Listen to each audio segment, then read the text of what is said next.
The point programme में एक बार फिर से आपका स्वागत है। आज का विषय है जैव विविधता उपयोग के नए नियम। सबसे पहले देखते हैं ये चर्चा में क्यों है। हाल ही में राष्ट्रीय जैव विविधता प्राधिकरण ने जैविक विविधता, जैविक संसाधनों और उससे जुड़े ज्ञान तक पहुंच और लाभों का उचित और न्याय संगत साझाकरण विनियमन 2025 के तहत नए नियम पेश किए हैं।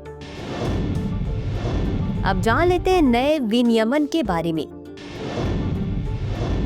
इस विनियमन का उद्देश्य डिजिटल अनुक्रम सूचना सहित जैविक संसाधनों के उपयोग के माध्यम से उत्पन्न लाभों की न्यायसंगत साझाकरण का प्रबंधन करना है।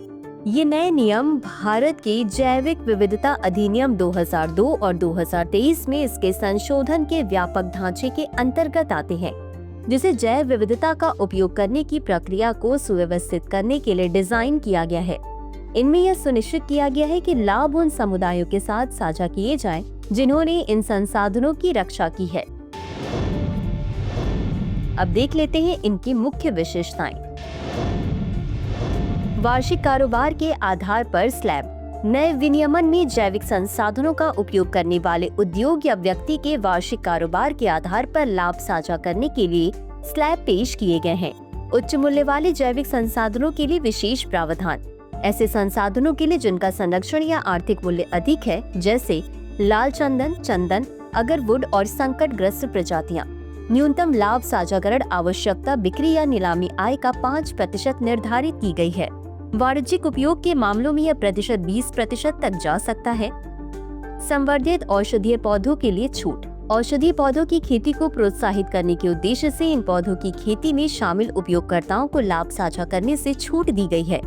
यह जैविक विविधता संशोधन अधिनियम 2023 के साथ संरेखित है, जो भारतीय चिकित्सा पद्धति के चिकित्सकों को संसाधनों तक पहुंचने या लाभ साझा करने के लिए अनुमोदन की आवश्यकता से मुक्त करता है। डिजिटल अनुक्रम सूचना का विस्तार। प्रमुख अपडेट में से एक डिजिटल अनुक्रम सूचना को शामिल करना है, जो जैव विविधता के भौतिक रूपों के बजाय डिजिटल डेटा के उपयोग की अनुमति देता है। पहुंच और लाभ साझाकरण पर नागोया प्रोटोकॉल। आनुवंशिक संसाधनों तक पहुंच और उनके उपयोग से उत्पन्न होने वाले लाभों के निष्पक्ष और न्यायसंगत बंटवारे पर नागोया प्रोटोकॉल एक अंतर्राष्ट्रीय समझौता है। इसका उद्देश्य आनुवंशिक संसाधनों के उपयोग से उत्पन्न होने वाले लाभों को निष्पक्ष और न्यायसंगत तरीके से साझा करना है।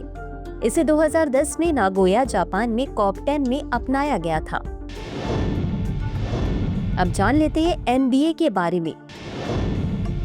राष्ट्रीय जैव विविधता प्राधिकरण की स्थापना 2003 में केंद्र सरकार द्वारा भारत की जैविक विविधता अधिनियम 2002 को लागू करने के लिए की गई थी।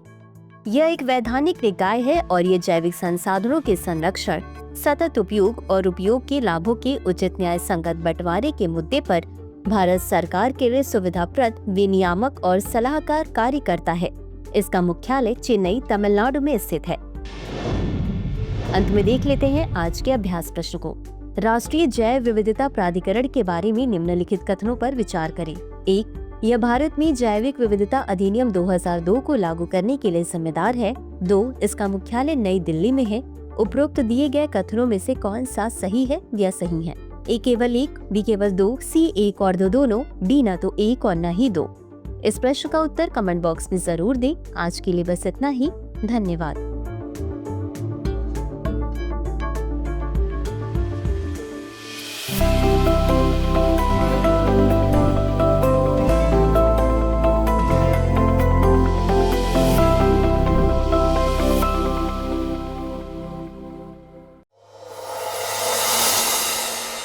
डियर व्यूअर्स, अपने एग्जाम की तैयारी को और बेहतर करने के लिए हमारे चैनल को लाइक, शेयर और सब्सक्राइब करना न भूलें।